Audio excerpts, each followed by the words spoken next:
بسم اللہ الرحمن الرحیم۔ اعوذ باللہ من الشیطان الرجیم، بسم اللہ الرحمن الرحیم، وبہ نستعین۔ السلام علیکم ایھا الطلاب الکرام۔ آج کے سبق کا جو عنوان ہے وہ اجماع منقول کے حوالے سے ہے، اور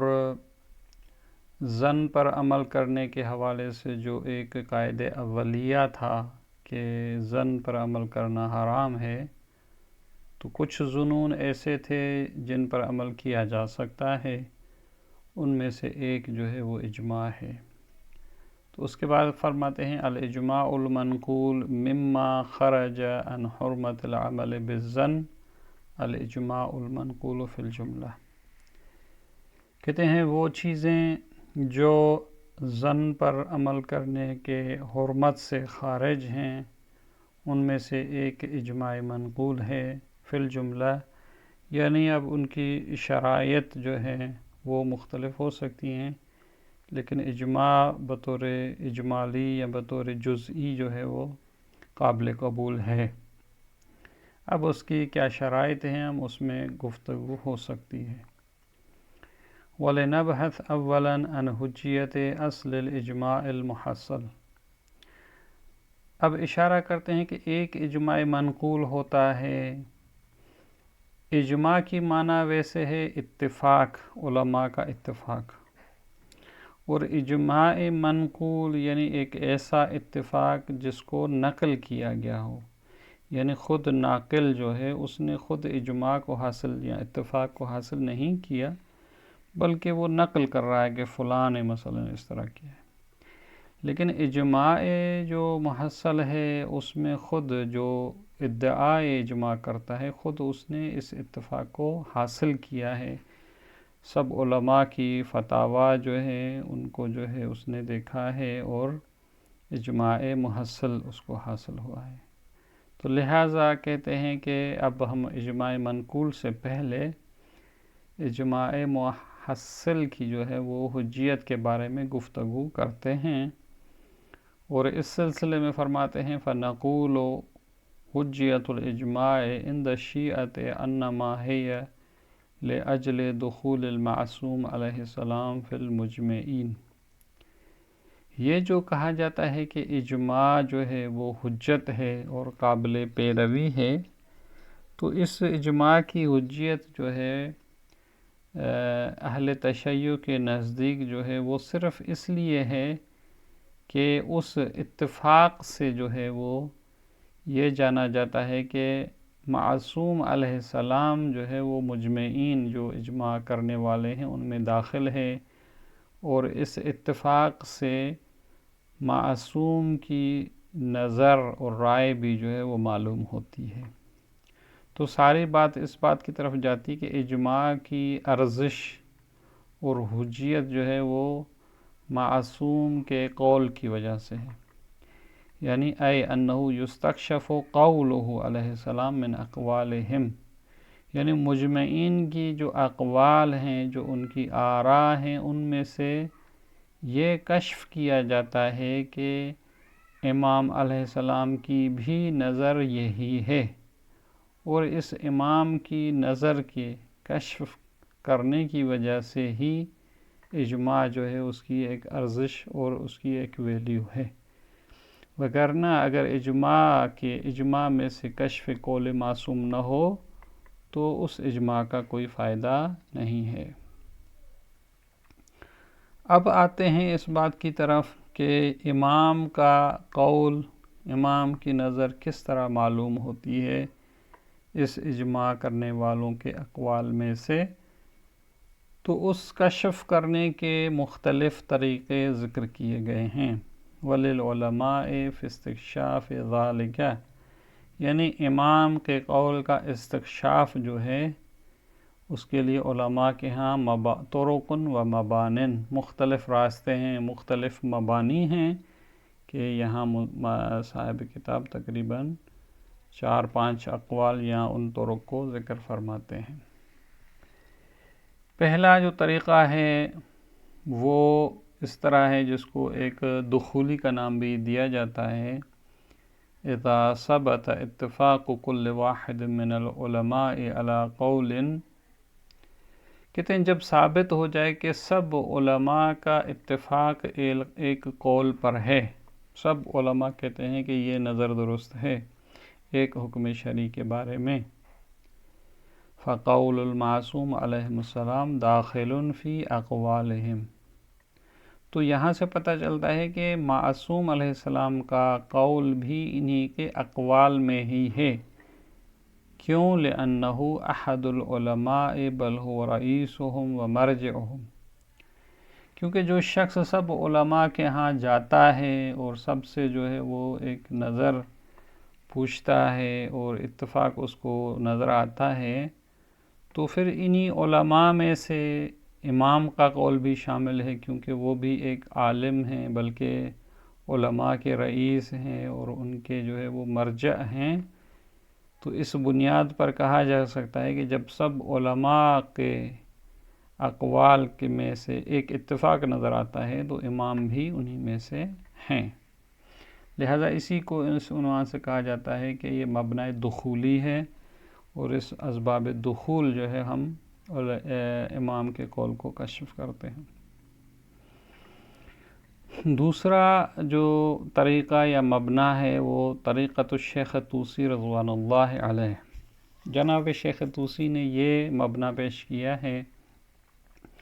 اور اس کا نام ہے وہی قاعدۃ اللطف. قاعد لطف اس کو کہا جاتا ہے، التی بنی علیہ حجیت الاجماع،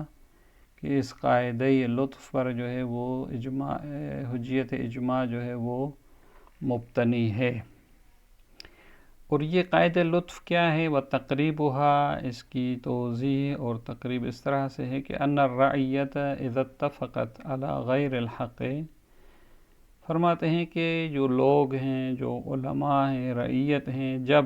متفق ہو جائیں ایک باطل پر، ایک ایسا قول جو غیر حق ہو، باطل ہو، تو وجب علی الامام علیہ السلام من باب اللطف، تو کہتے ہیں کہ امام پر واجب ہے کہ اسباب لطف جو ہے ان یرشدہم، ان کو ارشاد اور رہنمائی کرے. جب امام دیکھ رہا ہے کہ سارے جو ہے غلط راستے پر جا رہے ہیں تو امام پر ضروری ہے کہ ان کو ارشاد کرے، او یوقع الخلاف بینہم وفیہ نظر، اور ان کے درمیان مثلا ارشاد کرے ان کو، یا ان کے درمیان میں اختلاف کو ڈال دے کہ اس ایسے مسئلے میں جو ہے وہ جب ایک غیر حق میں جو ہے وہ جب اتفاق کر رہے ہیں اور اس میں امام کی جو نظر شامل ہو، تو لہذا امام جو ہے ان کو اختلاف میں ڈال دیں تاکہ وہ غیر حق پر جو ہے وہ اتفاق نہ کر سکیں. لیکن جب یہ معلوم ہو رہا ہے کہ سب متفق ہو رہے ہیں اور امام نے بھی کوئی ان میں اختلاف نہیں ڈالا، تو اس سے معلوم ہوتا ہے کہ امام کی نظر بھی وہی ہے. کیونکہ اگر امام کی یہ نظر نہ ہوتی تو پھر امام ان میں اختلاف ڈال دیتا، لیکن اختلاف کسی نے نہیں کیا، سب متفق ہیں، تو اس سے معلوم ہوتا ہے کہ امام کی نظر بھی اسی اتفاق کے ساتھ ہے، اور اس طرح امام کا قول جو ہے وہ سمجھا جا سکتا ہے. تیسری جو ایک طریقہ کار ہے یا جو مبنی ہے وہ اس بات پر مبنی ہے جس کو ایک اجماع حدسی یا مبنی حدسی بھی کہا جاتا ہے. وہ یہ ہے کہ ان الرعیۃ الذی ینقادون لرئیس فی دین، کہتے ہیں یہ جو رعیت ہیں جو اپنے رئیس کے امور دینی میں مطیع ہیں، یہ سارے جو بھی احکام شرعیہ کو لے رہے ہیں تو اپنے ایک رئیس سے لے رہے ہیں. اس بات کو مد نظر رکھتے ہوئے اذا اتفقوا علی رأی من امور دینہم، جب وہ سارے ایک نظر پر اتفاق کرتے ہیں اور وہ ایک ایسی چیز ہے جو ان کے امور دینی میں سے ہے، الذی یاخذونہ من رئیسہم، اور یہ ایسی دین ہے جس کو انہوں نے اپنے رئیس اور اپنے امام اور پیغمبر سے اس کو لیا ہے، جب یہ صورتحال ہے کہ وہ اپنے رئیس کے مطیع ہیں اور انہوں نے اتفاق کیا ہے ایک ایسی امر دینی پر، علم ان ذلک الرأی ماخوذ منہ، تو یہ سمجھ میں آتا ہے کہ یہ جس رائے پر انہوں نے اتفاق کیا ہے یہ رائے بھی ان کے اپنے امام سے لی گئی ہے، یعنی یہ انہوں نے رائے اپنی طرف سے نہیں دی ہے، اور یہ اس کا امام بھی اسی رائے کو جو ہے وہ قبول کرتا ہے، اور اسی طریقے سے امام کی رائے بھی جو ہے وہ جانی جا سکتی ہے۔ صاحب کتاب فرماتے ہیں کہ بہتر ہے کہ یہاں ہم ایک قید بھی لگائیں، وَيَنبَغِي أَن يُقَيَّدَ هَذَا، یہ جو مبنا ہے تیسری، اس کو مقید کیا جائے بما اذا لم يحتمل عدم تمکن الرئیس من ابداء رأیہ، یہ اس صورت میں آپ کی بات تھی کہ جب یہ احتمال نہ ہو کہ ان کا رئیس جو ہے وہ کسی مجبوری کی وجہ سے اپنی رائے کو ظاہر نہ کر سکتا ہو، یہ احتمال نہ دیا جائے، کیونکہ اگر یہ احتمال دیا جائے کہ بھئی امام کے لیے ممکن ہے کوئی مشکل پیش آ گئی ہو، تو پھر جو ہے وہ ہم یہ صرف ان کی بات سے امام کی رائے جو ہے وہ کشف نہیں کر سکتے، بلکہ یہ احتمال ہو سکتا ہے کہ امام نے کسی مجبوری کی وجہ سے وہ اپنی رائے ظاہر نہیں کیے، تو لہٰذا اس میں یہ قید بھی ہونی چاہیے کہ ان کا امام جو ان کا رئیس ہے وہ کوئی مجبوری کی حالت اس کے لیے تصور نہیں ہو سکتی، لظروف عصیبۃ محدقۃ بہ، کہ یہ احتمال ہو کہ بھئی وہ اپنی رائے کو ظاہر نہیں کر سکتا اس لیے کہ کچھ ایسے حالات سخت ہیں جو اس کو گھیرے ہوئے ہوں، تو یہ احتمال نہ دیا جائے، تو اس صورت میں اس مبنا سے ہم امام کی رائے کو نکال سکتے ہیں، حاصل کر سکتے ہیں۔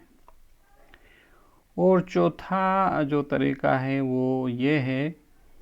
کہ ان العلماء اذا اتفقوا فی جمیع الاصول علی فتوی مع العلم بانہم لا یفتون الا بحجۃ قائمۃ لورائہم، کہتے ہیں علماء جب متفق ہو جاتے ہیں تمام زمانوں میں، مثلا اول سے لے کر آخر تک سبھی جو ہے وہ اتفاق کیا انہوں نے علی فتوی، ایک ہی فتویٰ پر، اور ساتھ میں ہمیں یہ علم بھی ہے کہ یہ جتنے بھی علماء ہیں یہ فتویٰ نہیں دیتے مگر اس وقت جب ان کے پاس ایک دلیل ہوتی ہے، کیونکہ یہ سارے متقی ہیں، پرہیزگار ہیں، اور اپنے ہوا و ہوس کے ذریعے تو یہ فتویٰ نہیں دیتے، بلکہ انہوں نے اگر فتویٰ دیا ہے سب نے ایک ہی بات پر، تو اس کا مطلب یہ ہوا کہ اوجب ذالک القطع بوجود حجت قویۃ، تو یہ بات موجب بنتی ہے کہ یقین حاصل ہو جائے کہ یہ جو انہوں نے سب نے ایک ہی فتویٰ دیا ہے اس کے پیچھے ایک بہت بڑی دلیل ہے، کانت سندا لفتوی ہؤلاء العلماء، جو کہ حجت قویہ جو ہے وہ ان علماء کی فتویٰ کے لیے ایک سند قرار پائی ہے، تو لہذا اس بات کو مد نظر رکھتے ہوئے ہم کہہ سکتے ہیں کہ ان کا امام جو ہے وہ بھی اسی فتویٰ کے ساتھ ہے، کیونکہ یہ انہوں نے جو اتفاق کیا ہے وہ کوئی اپنے ہوا و ہوس کے ذریعے نہیں کیا ہے اس مسئلے میں۔ اور اس کے بعد صاحب کتاب کہتے ہیں کہ یہ جو آخری طریقہ تھا وَلَعَلَّ هَذِهِ الطَّرِيقَةُ، یہ کہ جو علماء مثلا متفق ہوئے ہیں اور ایسے فتویٰ نہیں دیتے بلکہ متقی ہیں، پرہیزگار ہیں، تو یہ جو طریقہ ہے فی حجیت الاجماع، اس اجماع کی حجیت میں، ایسر الطرق فی مقام تحصیلہ فی مثل عصورنا المتاخر، یہ آسان طریقہ ہے اس اجماع کو حاصل کرنے کے لیے ہمارے زمانے میں جو ہم ائمہ اور اماموں کے زمانے سے متاخر ہیں، تو یہ طریقہ کہ بھئی سارے علماء نے جب ایک بات پر اتفاق کر لیا ہے تو اس سے معلوم ہوتا ہے کہ ان کے پاس ایک معتبر سند تھی، یہ طریقہ آسان ہے کہ ہم اس کو اجماع کو حاصل کر لیں،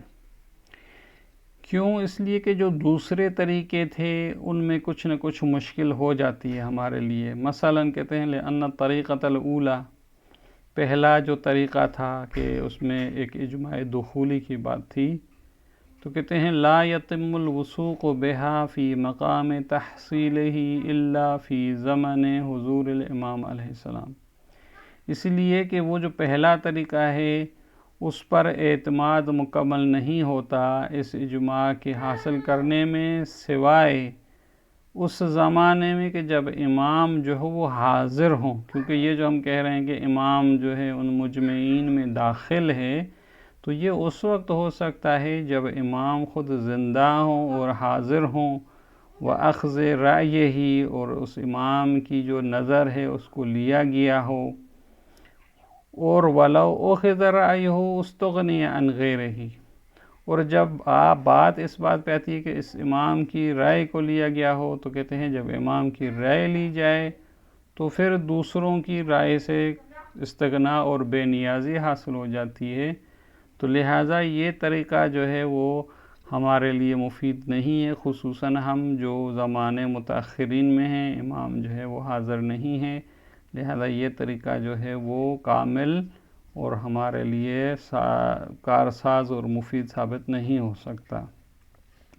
اور رہی بات شیخ طوسی علیہ رحمہ کے طریقے کی، تو اس میں بھی جو ہے وہ اشکالات ہیں. وَأَمَّا طَرِيقَةُ الشَّيْخِ فَلَا يُعْلَمُ مَدَى قَاعِدَةُ اللُّطْفِ فِيهَا وَحُدُودِهَا. يَجِبُ عَلَى الْإِمَامِ الْحَاضِرِ رَدْعُ الْأُمَّةِ إِذَا اتَّفَقَتْ عَلَى الْبَاطِلِ ام علیہ وعلی الغائب فی زمن غیبتہ. کہتے ہیں شیخ طوسی کا جو طریقہ ہے اس میں قائد لطف کی جو مقدار ہے، اس کی حجیت کی، وہ مشخص نہیں ہے، اس کی حدود مشخص نہیں ہے کہ یہ قائد لطف جو ہے کہاں تک معتبر ہے. آیا یہ امام حاضر پر واجب ہے کہ یعنی امام اپنے زمانے میں موجود ہوں وہ اپنی امت کو جو ہے وہ نہیں کریں، رد کریں، اذا اتفقت علی الباطل، جب وہ امت جو ہے ایک امر باطل پر اتفاق کریں. یا ہم یہ کہیں کہ امام حاضر اور امام غائب پر بھی جب زمانے غیبت ہو، جس طرح ہمارا زمانہ ہے، تو اس صورت میں بھی امام پر واجب ہے. یہ مشخص نہیں ہے یہاں پر. اور دوسری بات جو ہے ثم الباطل هو ما كان باطلا فی اصول الدین، یہ جو کہہ رہے ہیں کہ ہم وہ امت باطل پر اتفاق کر رہی ہو، باطل سے مراد کیا ہے؟ آیا باطل سے مراد جو اصول الدین میں وہ باطل جو ہے مراد ہے، ام یعم الفروع، یا ام فروعات فقہیہ کو بھی شامل ہے؟ یہ بھی وہاں پر مشخص نہیں ہے. ثم یجب بالطرق العادیۃ، آیا یہ جو امام اظہار کریں آیا عادی طریقے سے اظہار کریں، یعنی یجب بالطرق العادیۃ اظہار الحق، یعنی حق کو اظہار کریں عادی طریقے سے کریں، ام حتی بالطرق الاعجازیہ، یا امام پر ضروری ہے کہ اپنے معجزے کے ذریعے سے جو ہے وہ اس مسئلے کو اظہار کریں. تو ان چیزوں کو مشخص نہیں کیا گیا. وَإِذَا أَظْهَرَ لَهُمُ الْحَقَّ يُعَرِّفُهُمْ بِنَفْسِهِ وَنَسَبِهِ، اور اس کے ساتھ ساتھ اگر امام حق کو اظہار کر رہے ہیں تو اپنا تعارف بھی کرائیں، اپنے نسب کا تعارف بھی کرائیں، یہ بھی ضروری ہے. یا ام یبرز الیہم مجہول النسب، یا یہ ہے کہ فقط وہ اظہار حق کریں، خود اپنے کا تعارف نہ کرائیں، یہ بھی مشخص نہیں ہے. تو فہذہ جہات، یہ ایسی جہات ہیں لم یتبین مدى قاعدۃ اللطف فیہا، قائد لطف میں ان کی مقدار کو بیان نہیں کیا گیا، لہذا ہم اس قائد لطف کو نہیں لے سکتے. وربما یکون القدر المتیقن، کہتے ہیں کہ قدر متیقن ان میں سے پھر بھی یہ ہے کہ والمسلم منہا، اور مسلم یہ ہے کہ ہو صورت حضور الامام علیہ السلام، یہ قائد لطف وہاں ہے جہاں امام علیہ السلام حاضر ہو، ما بیان ہی للحق بطریقۃ اعتیادیہ، اور امام حق کو جو ہے عادی طریقے سے بیان کریں. تو پھر بھی یہ عصر زمانے جو ہے وہ غیبت میں ہمارے لیے مفید نہیں ہے، لہٰذا یہ جو ہے قاعدہ شیخ طوسی کو یہاں پہ رد کرتے ہیں. اب اس کے بعد دوسرے قواعد بھی ہیں انشاءاللہ اگلے جلسے میں مطرح کریں گے۔ والسلام علیکم ورحمۃ اللہ وبرکاتہ۔